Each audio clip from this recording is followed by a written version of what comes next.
আসসালামু আলাইকুম রহমতুল্লাহ। আজকে আল্লাহ তাআলা আসলে অনেক বড় বিপদ থেকে রক্ষা করছে। গেছি একটা কাজে, কত ভাইয়ের সাথে দেখা করার জন্য, তাকে কিছু জিনিস দেওয়ার জন্য কাজ করে যাচ্ছে তার কাছে। তাকে জিনিসটা দিয়ে আসার পথে আমার গাড়ির মধ্যে তিনটা আওয়াজ দিছিল। তিনটা আওয়াজ যখন দিছে তখন আমি খেয়াল করতেছি যে আমার গাড়ির কিছু একটা হতে চলতেছে।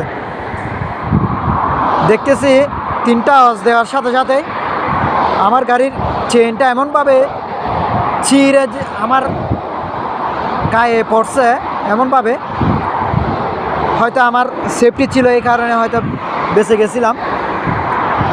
চেনটা ছিঁড়ে এমনভাবে মারছে দূর, মানে 1 কিলোমিটারের মতো হবে। এই চিড়ে মানে উড়ে গেছে গা। আমার পিছনে আল্লাহর রহমতে কোনো গাড়ি ছিল না, এই কারণে হয়তো বেঁচে গেছি। আজকে যদি এই চেইনটা যদি অন্য গাড়ির আইন আগে যদি পড়তো, আজকে আমার অনেক টাকা গুণারি দিতে হতো। তো এখন গাড়িটা আমি ফ্লাইওভারের উপরে দাঁড় করায় রাখছি। আসলে এ ধরনের ঘটনা আল্লাহ তাআলা যেন আর কারো কপালে না করুক। এ ধরনের ঘটনা আসলে খুবই মর্মান্তিক। আমার চেনটা দেখেন, গাড়ির চেনটা ওরা ছিঁড়ে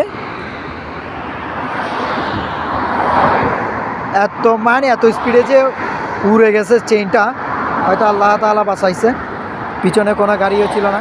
চেনটা আমি আজকে কাজ করে মানে একটু টাইট দিতে বললাম, টাইট দেওয়ার পরে এই কাজটা হলো। দেখেন গাড়িটা এখন ফ্লাইওভারের উপর দাঁড় করায় রাখছি আমি। তো ম্যানেজারকে কল দিছি, ম্যানেজার আসতেছে বলতেছে, দেখি না আল্লাহ তাআলা কী করে। আসলে এই ধরনের বিপদ যেন আর কারো যেন না হয়, সবাই সাবধানে গাড়ি চালাবেন। দেখছেন কত গাড়ি, হাজার হাজার গাড়ি এখানে, কি স্পিডে গাড়ি চলতেছে দেখেন। এখানে এত পরিমাণ স্পিডে গাড়ি চলতেছে যে বলার বাহিরে। এগুলা প্রচুর স্পিডে গাড়ি চলতেছে এখানে।